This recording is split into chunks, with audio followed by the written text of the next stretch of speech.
Hello friends and welcome back to Anonymous Diary. Today's story comes from the relationship subreddit. It was posted on February 14th, 2026 and was titled, "I smiled and handed my wife divorce papers after she spent months defending her best friend's affair, not knowing I had proof she was doing the exact same thing." If you enjoy these type of videos, do drop a like and comment how you feel about this scenario. I love hearing your opinions on these dilemmas. Now let's get started. My wife defended her best friend's affair, screaming, "Women have needs. Men should just accept it." I smiled and said, "Interesting philosophy." Then I handed her papers proving she was doing the exact same thing. I accepted it by filing for divorce.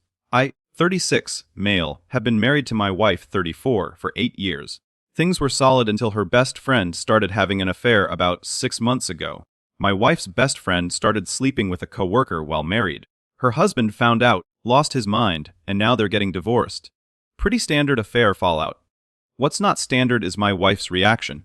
We were having dinner last Tuesday when she brought it up. Again, she'd been defending her friend nonstop since the affair came out. "Her husband is being such a baby about this," my wife said, stabbing her salad. "She made one mistake. One mistake that lasted 6 months," I said. "You don't understand. She was lonely. He works all the time. She has needs." I put my fork down. "So cheating is justified if you're lonely. I'm saying women have emotional and physical needs. If men can't meet those needs, they shouldn't be surprised when women look elsewhere. That's insane. If you're unhappy, you communicate. You work on it. You don't cheat." She rolled her eyes. "That's such typical male thinking. Women are complex. We need attention, affection, passion. If we're not getting it at home, then you end the relationship first. You don't cheat. God, you're so judgmental." This is why she didn't tell her husband she was unhappy, because men make everything about their egos instead of trying to understand. I stared at her. The passion in her voice was weird, too personal, like she wasn't just defending her friend. "You really think cheating is acceptable?" I asked. "I think people make mistakes. I think marriages are complicated. I think men need to accept that women have needs and stop acting like victims." Something clicked. The late nights at book club. The new gym membership she never talked about. The phone she started taking into the bathroom. I smiled. Interesting philosophy. She looked satisfied, like she'd won the argument. Went back to her salad. I excused myself, went to my home office, and made a call. I'd been putting it off because I didn't want to be that guy, the paranoid husband who hires a pie, but her speech just made the decision easy. The pie could start Monday. The pie needed 6 days. 6 days to confirm what I already knew in my gut. My wife wasn't at book club. She was at a condo with her personal trainer, the 28-year-old guy from her gym, 3 times a week for the past 4 months. The pie got photos, timestamps, everything. Even got video of them kissing in the parking garage. I sat in my office looking at the evidence. Should have felt devastated, mostly felt vindicated and pissed. Really, really pissed. But I didn't confront her immediately. I called a divorce lawyer first. Top-rated guy. Expensive, but worth it. Explained the situation. He loved it. Adultery evidence. Her own words defending infidelity. "This is good for you. Not great, you'll still lose assets." It's a no, false state, but her credibility is shot. Filed the papers. Cost me $450. Lawyer said it'd take a few days to process. Meanwhile, my wife kept defending her friend loudly, at dinner, on the phone to anyone who'd listen. Thursday night, we're at her parents' house for dinner. Her friend's divorce came up again. "I just think he's being unreasonable," my wife said. She apologized. She wants to work on things, but he's too stubborn. Her dad shook his head. "Cheating is a deal breaker? Sweetheart. You break that trust, it's done. That's so old-fashioned. People make mistakes. Women have needs." That I've heard this speech. I interrupted. About women's needs and how men should just accept it. She glared at me. "Because it's true." Interesting. I pulled out my phone, opened the folder, showed her dad the first photo. My wife and her trainer kissing against his car. Her dad's face went red. Her mom gasped. "What is that?" my wife demanded. "Proof that you practice what you preach." I swiped to the next photo, them entering his building. 4 months of practicing, actually. She grabbed for my phone. I pulled it back. "I have copies, and I have more. Lots more. You've been spying on me." "No. I hired a licensed investigator after your passionate speech about how women's needs justify affairs. Figured if you believed it that strongly, you might be living it." Her mom looked like she might cry. Her dad just stared at my wife. This is out of context," my wife stammered. "What context makes 4 months of cheating okay?" I asked. What context makes kissing your trainer in parking garages acceptable? I pulled an envelope from my jacket. But don't worry, I took your advice. I accepted it. These are divorce papers. I'm filing Monday. Set the envelope on the table. Stood up. Thanks for dinner. See you in court. I walked out, got in my car, drove home. She came home 2 hours later. I was in the garage working on my project, a 1972 motorcycle I've been restoring for 3 years. Every spare weekend, every spare dollar. Almost done. Okay, so I need to take a moment because this story has me absolutely spiraling and I haven't even finished processing it yet. Because where do I even begin? A woman spends 6 months cheerleading her best friend's affair, delivering passionate dinner table speeches about how women have needs and men should just accept it. And she is doing this. While actively, presently, currently, 3 times a week cheating on her own husband with a 28-year-old personal trainer. The audacity, the sheer, breathtaking, wall-to-wall audacity of this woman. Let's start at the beginning because every single layer of this story deserves its flowers. The best friend, the affair, 6 months of sleeping with a coworker. The husband finds out, understandably loses his mind, and the divorce is happening. Standard procedure. What is not standard is watching your married best friend clock all of that chaos and think, you know what, she had a point actually. Let me take notes. But here's what's sending me into orbit. The wife doesn't just quietly support her friend. She is not simply saying, I feel bad for her, this is complicated. No. She is preaching. She is evangelizing. She is at the dinner table, stabbing her salad like it personally offended her, delivering a full theological argument about why cheating is actually fine and men are babies for having feelings about it. And she is sitting across from her own husband, 4 months deep into her own affair, using his dinner table, eating his food, and lecturing him about male ego and emotional complexity. And the speech. Let's talk about the speech, because it is genuinely one of the most unintentionally self-incriminating monologues I have ever read. Women are complex. We need attention, affection, passion.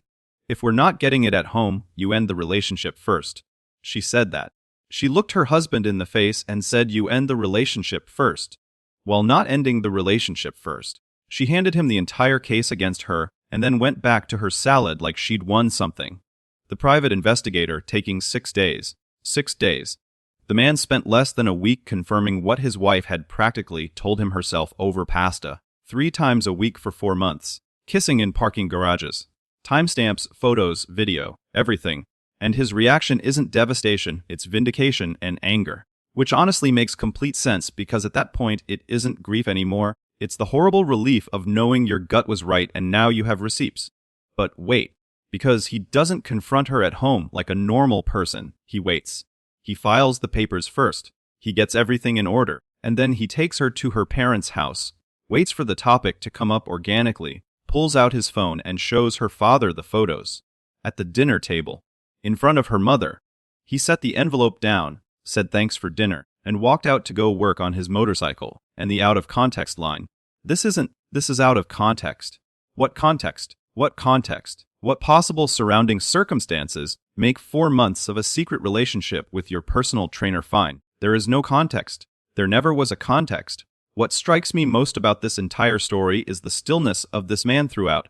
He doesn't yell. He doesn't beg. He smiles, says interesting philosophy, makes a phone call, gets a lawyer, files papers, and shows up to dinner with an envelope in his jacket pocket. He treated this whole situation like a project to be completed. And then he went home and worked on his motorcycle.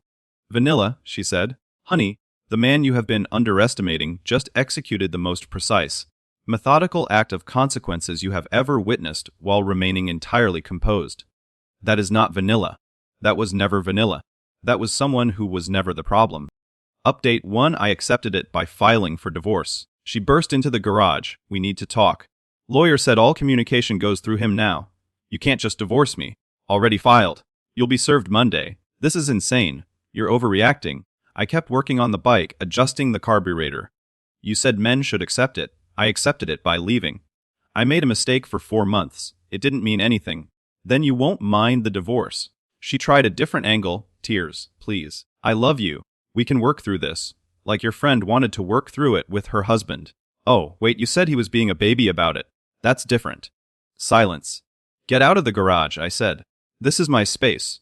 She left, slammed the door. I heard her on the phone immediately, probably calling her friend or her mom. I went back to the motorcycle. 3 years of work, custom paint, rebuilt engine, original parts I'd hunted down. Worth about 18,000 now, maybe more. Had a feeling that bike was going to become an issue. Got served with her counterfiling. She wants the house, purchased during marriage, worth 420,000. We owe 190,000. Her car, 2021's SUV, payments in both names, half my 401k, half my pension. Spousal support for 3 years, and my motorcycle. The motorcycle one made me laugh. She's never cared about that bike. Called it my midlife crisis project. Now suddenly it's marital property she has emotional attachment to. My lawyer wasn't worried. She can ask for anything. Won't get it all. The bike's tricky. You built it during the marriage, so technically it's marital property, but we'll fight it. Her lawyer sent a list of my failings as a husband. Work too much. I work 40 hours a week. Didn't prioritize her emotional needs. Translation, didn't read her mind. Spent too much time on hobbies. The motorcycle made her feel neglected, so she cheated. My lawyer sent back the PI report, all of it. Photos, timestamps, video, plus a copy of her speech to her parents about women's needs justifying affairs. Her lawyer got real quiet after that. But my wife, she escalated. Started calling my family, told them I was controlling and emotionally abusive. Said I isolated her. Said the PI was me stalking her. My brother called me. Dude, what's going on? She's saying you're losing it. She cheated for 4 months. I have proof. She's trying to flip the script. Yeah, that tracks. She always was dramatic. Want me to talk to her. Called my mom. She'd heard my wife's version. She says you won't even discuss counseling. Mom? She cheated on me for 4 months with her personal trainer. I have photos. Oh, long pause. Oh my. She's been defending her friend's affair for weeks. Turns out she was projecting. I'm sorry, honey. What do you need? Nothing. Just wanted you to know the truth before she poisons the well. My wife tried the same thing with mutual friends, posted vague stuff online about learning who your real friends are and surviving emotional abuse. Half our friends bought it. Half asked me what really happened. I sent the cliff notes. She cheated, I filed. She's playing victim. Lost some friends. Kept the ones that mattered. Then came the really dirty trick. 2 weeks after being served, she filed for a restraining order. Claimed I was threatening and unstable and she feared for her safety. Based on what? Me being in my own garage when she came home. Me not engaging when she tried to argue. Me leaving her parents' house instead of fighting. The hearing was quick. Judge read her petition. Read my lawyer's response with the PI evidence. Mom, do you have any evidence of threats or violence? He's been cold and distant. That's not threatening behavior. That's someone processing a divorce. Do you have evidence of actual threats? He hired someone to follow me, a licensed private investigator to document suspected infidelity, which was confirmed. That's not illegal. Do you have evidence of threats? She didn't. Request denied. Her lawyer looked embarrassed. My lawyer looked smug. Outside the courthouse, she tried to approach me. My lawyer stepped between us. All communication through counsel. This is ridiculous, she yelled. I made a mistake. I apologize. Choice, I said. 4 months of choices. Live with it. Her best friend, the one whose affair started this whole thing, showed up. Started screaming at me in the parking lot. You're destroying her over one mistake. You men are all the same. Can't handle that women have needs. Security escorted them both away. The irony was beautiful. Okay, so we are back with part 2 and I genuinely need a second because this update has delivered in every single way possible. Every single way. Let's start with the garage scene because the image of this man calmly adjusting a carburetor while his wife stands there, expecting a breakdown is everything. She burst in ready for a fight, and he just kept working on the bike. Lawyer said all communication goes through him now. Not raised. Not emotional. Just facts, delivered to the carburetor apparently. And when she pulled out the tears and the I love you, he reminded her that she called her friend's husband a baby for having the exact same reaction she's now expecting him to accept. That's different, she said. Silence. Get out of my garage. Beautiful. Now the counter-filing. She wants the house, the car, half the pension, half the 401k, spousal support for 3 years, and the motorcycle. The motorcycle. The bike he has spent 3 years rebuilding with his own hands, hunting down original parts, pouring every spare weekend and every spare dollar into. She called it his midlife crisis project. Never cared about it once. And now suddenly she has emotional attachment to it. I need everyone to understand that this woman cheated on her husband for 4 months, and her response to being held accountable was to try and take the thing he loves most. That is not a mistake. That is a personality. And then her list of his failings. Worked too much at 40 hours a week, didn't prioritize her emotional needs, spent too much time on the motorcycle, and made her feel neglected. So she cheated. That was the conclusion she and her lawyer put in an actual legal document. He worked a normal amount of hours and had a hobby, and therefore she gets to cheat. I need her lawyer to privately reflect on the career choices that led them to submitting that paperwork. Then his lawyer sent back the PI report, all of it. Photos, timestamps, video, plus the speech she gave her in Laws About How Women's Needs Justify Affairs. Her lawyer got real quiet after that. Of course they did. What do you even say? Your client handed her husband the ideological framework for her own exposure, and then acted shocked when he used it. The restraining order attempt is where I actually had to put my phone down for a second. She filed claiming he was threatening and unstable, and she feared for her safety. Based on what? Him being in his garage. Him not engaging in arguments. Him leaving a dinner party instead of causing a scene. The judge read the petition. Read the PI evidence, asked her 3 times for proof of actual threats, and she said he was cold and distant. The judge said that's someone processing a divorce. Request denied. Her lawyer looked embarrassed, as they should. But the real finale, the best friend, the original affair haver, showing up to the courthouse car park to scream at him about how he's destroying her friend over one mistake and men can't handle that women have needs. The woman whose affair triggered this entire chain of events, standing in a public car park, delivering the same speech that got his wife caught in the first place. Security escorted them both away. This man went from a dinner table argument to a courthouse victory without once raising his voice. He kept working on his motorcycle. He let his lawyer do the talking. He sent the evidence when it was needed and said nothing when it wasn't. Some people are vanilla. This man is not one of them. He never was. Final update. Divorce finalized last week. Here's how it shook out. The house she got it. I moved out 2 months ago. She has to refinance to remove my name and pay me $95,000 for my equity within 6 months. If she can't, the house gets sold and we split proceeds. Judge said since she makes 52,000 and I make 89,000, she deserved the home. Whatever. I'm renting now, nicer than dealing with her. Her car, she keeps it. Takes over the payments. I'm off the loan within 60 days or it's repossessed and sold. 401k and pension. She got 30% of what was earned during the marriage, not half like she wanted. Judge factored in the adultery, even though it's no fault, said it affected her credibility. Spousal support aided $50 per month for 18 months, less than half what she asked for. Judge noted she's employed and capable of supporting herself. The motorcycle, this was the battle. She pushed hard. Her lawyer argued it was marital property and she had rights to it. My lawyer brought in receipts. Every part I bought, every hour I logged, every modification, showed the bike was my project before we married. I bought the frame and engine 2 months before the wedding. Only the restoration happened during marriage. Judge ruled the bike stays mine. She gets nothing from it. The husband invested his personal time and labor into a project he started before the marriage. The wife showed no interest in the project until divorce proceedings. The motorcycle remains his sole property. Her face when the judge said that. Almost worth the whole nightmare. She tried to appeal. Her lawyer talked her out of it. You'll lose and pay his legal fees too. Total cost to me $95,000 equity in the house, less than the $115,000 it should have been, but compromised. $15,300 in spousal support over 18 months, 30% of marital 401k contributions, about $38,012 in legal fees. Could have been worse. Could have been better, but I kept the bike. My pension's mostly intact and I'm free. Her situation now, heard through the grapevine, she's struggling with the mortgage. Makes sense, $52,000 doesn't go far when you're paying $100 per month. She's trying to get roommates. Her trainer stopped talking to her the second the divorce went public. Guess being the other man loses its appeal when you might get named in court documents.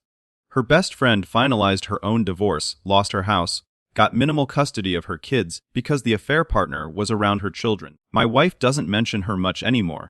Her parents, her dad's not speaking to her.